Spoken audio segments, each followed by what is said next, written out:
Hello everyone, I'd like to talk today about ego. Ego is something that is boundless. It's something that is entirely selfish and something that is entirely individual.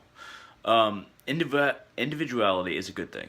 Uh, it provides us with the idea that we can attain something for ourselves, that we can be a functional member of society by ourselves, and that we can have a certain dream that is all our own.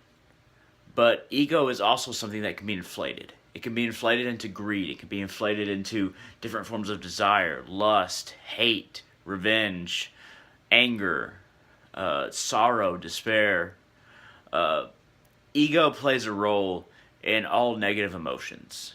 Um, Happiness, joy, oneness, enlightenment. These emotions, these feelings, insightfulness, even, uh, they all are those which transcend ego, those which go beyond ego and question its very existence. Now, ego exists in every single human being, and it even exists in many animal species.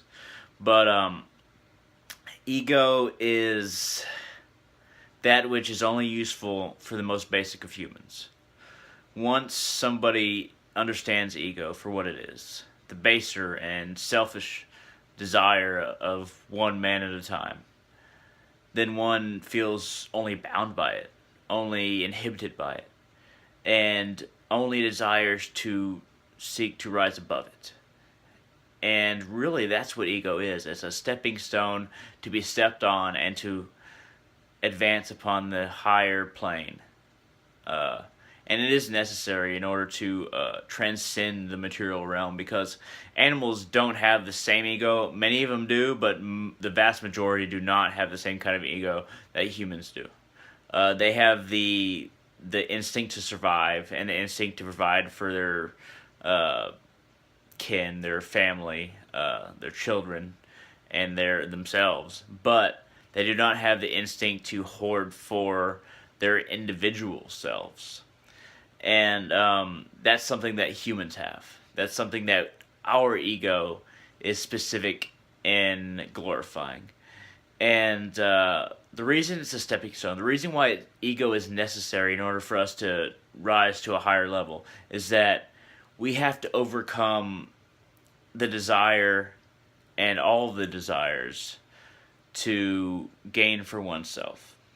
Lust to gain sex for oneself, greed to gain wealth and power for oneself, gluttony to gain food for oneself, very instinctual.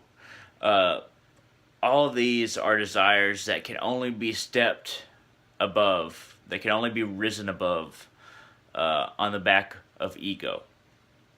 And that is what ego is meant for, to be risen above, not to maintain any sense of human dignity, but to act as just another step on the staircase to enlightenment.